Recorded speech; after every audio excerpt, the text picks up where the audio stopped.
ఆంధ్రప్రదేశ్లో పార్టీ ఫిరాయింపులపై గవర్నర్కు ఫిర్యాదు చేశారు ప్రతిపక్ష నేత జగన్. అధికార పక్షం ప్రజాస్వామ్యాన్ని ఖూనీ చేస్తోందని వెంటనే కల్పించుకుని చర్యలు తీసుకోవాలని విజ్ఞప్తి చేశారు. అవినీతి సొమ్ముతో విచ్చలవిడిగా ఎమ్మెల్యేలను కొనుగోలు చేస్తున్నారని ఆరోపించారు జగన్.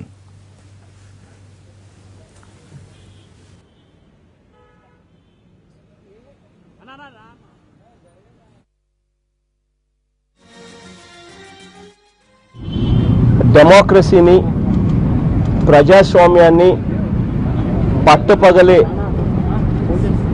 కూని చేయబడతా ఉన్న పరిస్థితులు ఏ రకంగా అవినీతి డబ్బుతో ఏ రకంగా సంతలో గొర్రెలు కొన్నట్టుగా కొనుగోలు చేస్తూ ఉన్న పరిస్థితులు, ఇంతింత అవినీతి డబ్బులు విచ్చలవిడిగా 20 కోట్లు 30 కోట్లు ఒక్కొక్క ఎమ్మెల్యేకి ఇచ్చి కొనుగోలు చేస్తూ ఉన్న పరిస్థితులు జరుగుతూ ఉంటే, ఇంతింత డబ్బులు, ఇంతింత బ్లాక్ మనీ, ఇంతింత అన్అకౌంటెడ్ ఫర్ మనీ, ఇంతింత ఇల్గాటన్ మనీ ఎక్కడి నుంచి వస్తూ ఉంది చంద్రబాబు నాయుడు గారికి? ఇంతింత బ్లాక్ మనీ తాను విచ్చలవిడిగా ఖర్చు చేస్తూ ఉంటే చంద్రబాబు నాయుడు గారిని ఎందుకు క్వశ్చన్ చేయడం లేదు అని చెప్పి కూడా గవర్నర్ గారి దృష్టికి తీసుకొని పోయాం. ఆంధ్రప్రదేశ్లో అవినీతి విచ్చలవిడిగా పెరిగిపోయిందని ఆరోపించారు ప్రతిపక్ష నేత జగన్. రాజధాని భూముల నుంచి ఇసుక రీచ్ల వరకు అన్నిట్లోనూ అధికార పార్టీ నేతలు కోట్లు దండుకున్నారని, వీటిని ఆధారాలతో సహా గవర్నర్కు సమర్పించామని చెప్పారు జగన్.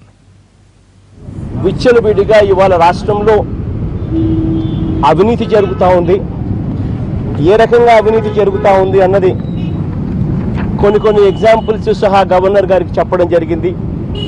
ఏ రకంగా GO22 తీసుకొచ్చి చంద్రబాబు నాయుడు గారు కాంట్రాక్టర్లకు మేలు చేసే కార్యక్రమం చేశారు. ఏ రకంగా కొంతమంది కాంట్రాక్టర్లకు సెలెక్టివ్గా ఒకవైపునేమో EPCలో రేట్లు పెంచే అవకాశం ఉండదు నియమ నిబంధనల ప్రకారం. అలాంటిది చంద్రబాబు నాయుడు గారు ఇవాళ కొంతమంది కాంట్రాక్టర్లతో డబ్బులు తీసుకొని ఏ రకంగా వాళ్ళకు మేలు చేసే కార్యక్రమాలు చేస్తూ ఉన్నాడు. GO22 ఏ రకంగా ఇచ్చాడు, EPC కాంట్రాక్ట్లో రేట్లు పెంచే అవకాశం లేకపోయినా కూడా చంద్రబాబు నాయుడు గారు ఒకవైపున కమాడిటీ ప్రైజెస్, క్రూడ్ ప్రైజెస్ విపరీతంగా తగ్గి పెట్రోల్ తక్కువ రేట్లకు దొరుకుతూ ఉంది, డీజిల్ తక్కువ రేట్లకు దొరుకుతూ ఉంది, స్టీల్ తక్కువ రేట్లకు దొరుకుతూ ఉంది, అల్యూమినియం తక్కువ రేట్లకు దొరుకుతూ ఉంది, చివరకు శాండ్ ఫ్రీగా దొరుకుతూ ఉంది, సిమెంట్ కూడా పెద్ద పెరిగిన దాఖలాలు లేవు. ఇటువంటి పరిస్థితుల్లో చంద్రబాబు నాయుడు గారు GO22 ఇష్యూ చేసేసి రేట్లు ఏ రకంగా కాంట్రాక్టర్లు రేట్లు ఏ రకంగా పెంచుకునే దానికి అవకాశం కల్పిస్తూ ఏ రకంగా చంద్రబాబు నాయుడు గారు కొంతమంది కాంట్రాక్టర్లకు మేలు చేసి ఆ కాంట్రాక్టర్ల దగ్గర నుంచి డబ్బులు దుండుకునే కార్యక్రమం ఏ రకంగా